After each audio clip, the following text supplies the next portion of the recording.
Ry avako malala ao amin'ny tompo ho aminareo hatrany ane ny fahasoavany Jesoa Kristy tompontsika. Amen. Reseo ny tsy finoana. Reseo ny tsy finoana. Zany no afatra ho antsika. Nalaina avy amin'ny mofinaina ao amin'ny filazantsara araka ny Jaona toko faha 12, ny 17:30 hatramin'ny 7:70. Reseo ny tsy finoana. Mampahatsiaro ny faminaniana samihafa izay nataony Isaia mpaminany Jesosy Kristy eto amin'ity filazantsara araka ny Jaona ity, milaza ny amin'ny tsy finoan'ny olona azy, indrindra ny tsy finoan'ireo jiosy izay firenena voafidin'Andriamanitra. Raha tsy haivina mantsy dia toa ny hafa firenena na ny jentilisa indray no mihazakazaka sy liana tamin'ny Jesoa sy ny famonjena entiny. Tatsika zany eo amin'ny 120 miteny izy ireo hoe 120 sy 120 hoe nisy Grika sasany tamin'izay niakatra hivavaka tamin'ny andro firavoravoana, ary ireo nakany amin'ny Filipo avy any Betsaida any Galilea dia nangataka taminy ka nanao hoe tompoko mba tahita an Jesoa izahay. Eto nefa ny jiosy indray no feno tsy finoana ka ampatsiarovana ny tenin'ny Isaia hoe tompoko, iza no nino ny teny nampitondraina anay, iza no nampisehoana ny sandrin'i Jehova, efa nanajamba amin'ny masony sy nanamafy ny fony izy mba tsy hahita ny masony na halala ny fony dia hibebaka izy ka tsy hasitrana azy aho. Hita eto zany ny fitantaran'i Jaona toa maneho ny alahelony momba ny tsy finoan'ny olona voafidin'Andriamanitra. Toa tsy ampy ho an'ireo jiosy, tsy nahatarika azy ireo famantarana maro samihafa izay nataon'i Jesosy Kristy. Toa tsy nampiraika azy ny fitiavan'Andriamanitra izay nirotsaka betsaka amin'ireto olona voafidiny ireto. Eny, toa resiny hena maso sy ny tahotra fahefana ary toa mikatsaka kokoa sy manome lanja kokoa ny voninahitry ny tany aza izy ireo. Tatsika eto mantsy fa nisy avy amin'ny mpanapaka tao amin'ny sinagoga toa nino an Jesoa ihany kanefa nangina no nitahotry ny fahefana, sao dia voaroaka ao amin'ny sinagoga ao izy ireo, natahotra ny fariseo sy ny fahefana entiny.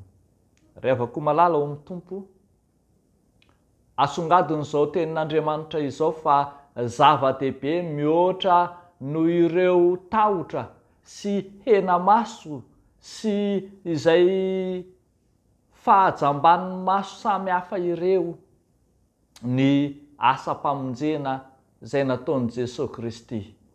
Izy raha teo no miteny fa izay mino azy dia mino ny Ray, ary izay mahita azy dia mahita ny izay naniraka azy. Tatsika eo amin'ny 1:470 zany. Taoma araka izany tsika ry havana, taoma ny fiangonana, taoma ny kristianina tsiraray avy, mba handresy ny tsy finoana amin'ny endriny rehetra, amin'ny endriny tahotra, amin'ny fisalasalana, amin'ny tsy fahatokisa-tena, eny amin'ny henatra samihafa.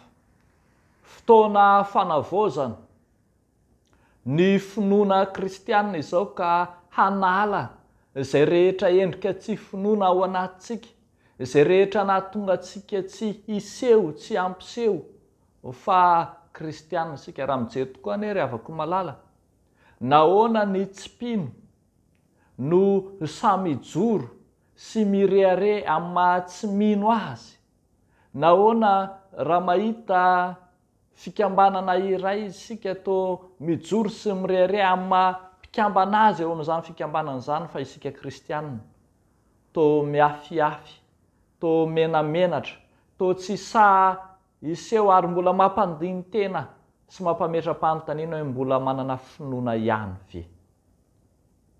Ry havako, aza velana ho resin'ny tahotra, na ho resin'ny hena maso, na ho resin'ny henatra ny finoanao.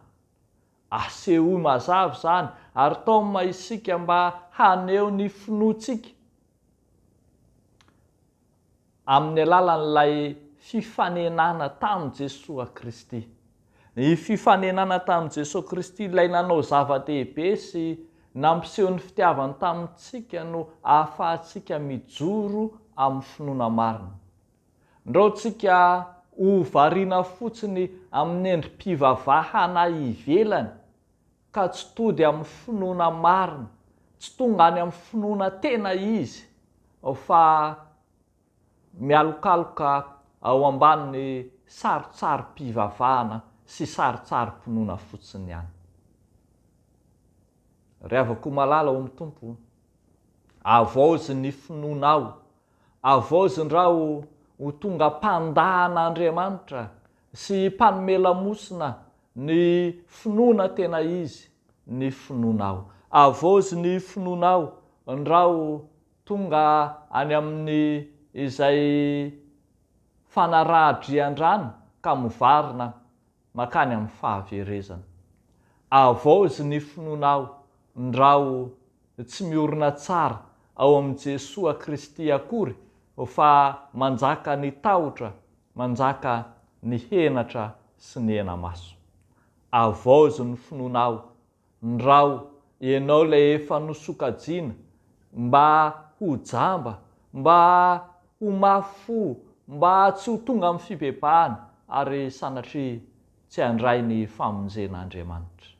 Avozy ny finoanao ao amin'i Jesosy ilay fototry ny finoantsika. N'Andriamanitra irerian'ny voninahitra. Amen. Ivavaka isika ry havako. Andriamanitra, misaotra anao zahay, misaotra fa nampahatsiaro ny momba ny finoana ianao, ilay ny antony dia ianao Jesosy reriany. Resy lahatra izay Jesosy fa ny finoananao no mahavonjy anay, ny fahasoavana sy ny fitiavana lehibe izay narotsakao no mahatoy izao anay. Ary resy lahatra izay fa ino anao mandra-piavy farafofonainay. Ankehitriny izay dia mahatsiaro mivavaka manokana ho an'ny fiangonanao. Tsaronay ny fiangonanay FJKM ao anatin'ny fivorian'ny mpiandraikitra foibe FJKM ankehitriny, amin'ny fandaminana, ny fandrarahana, ny fampandehanan-draharaha, ireo fanapahan-kevitra samy hafa izay hitondranao ny fiangonana. Angatahanay Tompo ny fanainao masina hiasa mahery amin'izy ireo. Angatahanay ny fanainao masina anapaka ao amin'ny fiangonanao ary omeo Tompo ny fahafahana rehetra amin'ny fandavorariana izany. Mivavaka izahay amin'ny fikarakarana rehetra, ny amin'ny fandavorariana izany fivoriana izany, mba ho tanteraka araka ny sitraponao, hitondra fanavozana sy fiavozana ho an'ny fiangonana, indrindra ny fiangonana FJKM izany fivoriana izany. Ataonay amin'ny anaran'i Jesosy Kristy Tompo izany mivavaka izany. Misaotra Tompo. Amen.